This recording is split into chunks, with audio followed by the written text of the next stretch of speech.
नमस्कार. तर तुमचं माझ्या छोट्याशा ब्लॉगमध्ये स्वागत आहे. तर आज आम्ही आमच्या गावी गेलो होतो आणि तिकडनंच कोकरशात पण भरपूर दिवस झाले देवीचं दर्शन करायचं होतं. मग त्यामुळे आम्ही कोकरशाला आलो होतो. तर मग पहिलं तर मग मी इकडे बाहेर आले होते, तर आधी विहीर बघितली. इकडनं बाबाला भेटायला आले होते, ते ह्या इकडल्या साईडनं राहतात म्हणून मी पहिलं विहीर बघितली. विहीर भरपूर दिवसाची आहे आणि एवढा कडक उन्हाळा चालू आहे तरी विहिरीला पाणी आहे. बघू शकता तुम्ही, पाणी आहे, हे भरपूर खोल आहे. आणि ह्या विहिरीतून भरपूर म्हणजे असं पूर्ण तांड्याला पाणी आहे. आणि ह्या विहिरीला भरपूरच पाणी असतं देवीच्या ठिकाणी असं म्हणतात. ती म्हणजे असं सगळ्यांना कोणी पण या त्यातलं पाणी कोणी पण घेतलं तर काही कोणी बोलत नाही. आणि एवढं कडक ऊन होतं तर मी स्टॉल घेतलेला आहे आणि तिथूनच मंदिरात इकडनं पण जायला वाट आहे आणि पलीकडनं पण यायला गेट आहे.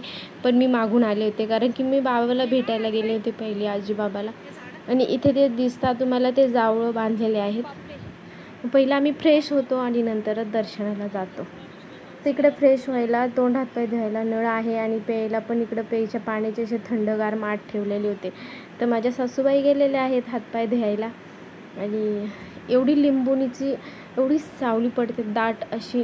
आणि हे एवढे असे आपल्याकडे तर राजने बोलतात त्याला, राजने, थंड पाण्याच्या राजने ठेवलेल्या होत्या. जास्त काही गर्दी नव्हती. आणि आम्ही जेव्हा आले होते मी इथे तेव्हा देवीमध्ये एक लग्न पण चालू होता, तर त्याची तयारी चालू आहे. आणि थंड वगैरे पाणी पिलं आणि दर्शन वगैरे. इकडे पण असं एक रूममध्ये आहे ना, छोटे छोटे मूर्त्या आहेत, भरपूर भरपूर देवांच्या मूर्त्या आहेत, तुम्ही बघू शकता. दर्शन वगैरे केलं आणि बाहेरच निघालो. तिथे लग्न चालू होतं आणि म्हणलं आता फ्रेश झालो आहे. समर्थ झोपलेला होता म्हणून अगोदर काय मंदिरामध्ये गेलो नाही. आणि बाहेर जाऊन परत आम्ही एकदा चक्कर मारली की समर्थ झोपलाय का उठलाय. त्यामुळे बाळ उठल्याच्या नंतरच मंदिरात जावं असं वाटलं. तर तोपर्यंत शॉपिंग वगैरे करावं, म्हणजे असं छोटी मोठी समर्थला खेळणी वगैरे. आणि तिथे सासूबाईला कुंकाचं दुकान दिसलं, मग आम्ही तिथं काही सामान घेतलं. आणि तिथूनच काही असं बाहेर त्या घेत होत्या, मग मी असं चला म्हटलं ब्लॉग बनवू आपण काहीतरी. तर मी व्हिडिओ वगैरे काढला. आणि मी पहिले इथे कोकरशात राहायची लग्नाच्या अगोदर. मग माझं लग्न झाल्याच्या बाद मग मी नाशिकला गेले आणि भरपूर दिवसाच्या बाद मी कोकरशाच्या देवीला भेटले. दर्शन वगैरे केलं आणि थोडंसं काही घ्यायचं होतं, हळदी कुंकू. आम्ही परत ते छोटे छोटे ग्लास, तांब्याचे ग्लास घेतले दोघांजणाला.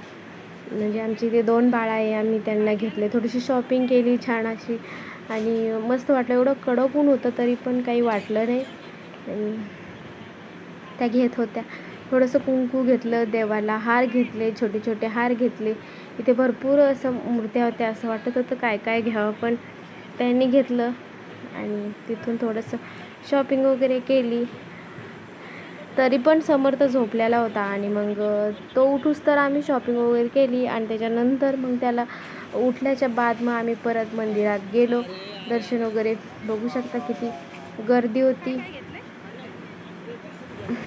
सामान वगैरे घेऊन बाळांना थोडी थोडीशी खेळणी घेतली आणि जास्त गर्दी नव्हती, थोडीफार होती.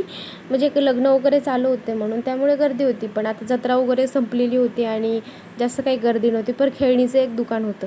समर्थाला भरपूर खेळणी घेतली आणि छोट्या बाळाला पण खेळणी घेतली. तिथूनच आम्ही दर्शनाला गेलो आणि देवीची ओटी वगैरे घेतली, नारळ वगैरे घेतला. आणि तिथून देवाच्या पाया पडायला जायचं होतं आणि समर्थ पण उठला होता. आणि सासूबाईंना ताट वगैरे घेतलं. आम्ही तिथून निघालो आणि दर्शन वगैरे मस्त, असं जास्त गर्दी नव्हती त्यामुळे काही वाटलं नाही. जत्रा असली तरी नसली तरी पण हे दुकान इथे ऑलरेडी म्हणजे इथे राहतं. यांचं रेग्युलर दुकान आहे नारळाचं, पिसाचं, देवीच्या ओटीचं. हे जत्रा असली नसली तरी पण हे दुकान इथे राहतं. म्हणजे हे रेग्युलरचं दुकान आहे इथे, म्हणून आम्ही यांच्याकडे घेतो. आणि हे ओळखीचे आहे. आणि माझ्या लग्नाच्या अगोदर तर मग मी देवीच्या पाया पडायला यायची म्हणून ते आमच्या ओळखीचे होते. मग आम्ही इथूनच सामान घेत होतो आणि इथून सामान घेतलं, देवीच्या पाया पडायला निघालो. आणि जास्त काही गर्दी नव्हती आणि आम्ही सगळेजण फॅमिलीसोबत निघाले. अवतार तर फार असं वाट लागली होती उन्हाने. आणि आम्ही 2-4 गावं करून आलो होते. असं पाया पडत म्हणजे भरपूर ठिकाणी येऊन भरपूर दिवसापासून जायचं होतं.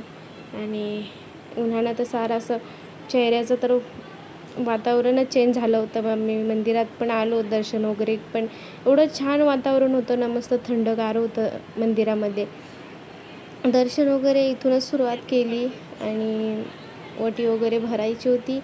तर सासूबाईंनी ओटी वगैरे इथं आम्ही बाहेरच केली, ओटी वगैरे भरली आणि मंदिर लावेल होतं. आणि मंदिर काय म्हणजे असं जे खोलणार होतं ते इथे नव्हतं, मग बाहेरूनच दर्शन घेतलं, ओटी वगैरे भरली. मध्ये काय होतं मी ते व्हिडिओ झूम करून दाखवलं आहे तुम्हाला. मंदिरामध्ये जाण्याची परवानगी नव्हती, त्यामुळे बाहेरूनच दर्शन घेतलं.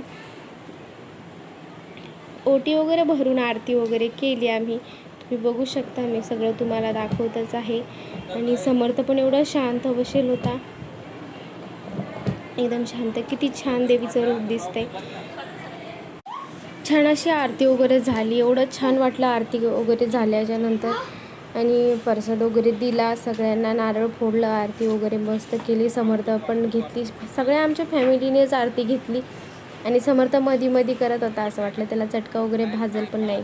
दर्शन वगैरे समर्थानं पण केलं असं छानपैकी. तर दर्शन त्याला तर एवढं देवाचं पण एवढं छान वाटतं देवाच्या पुढे दर्शन करायला.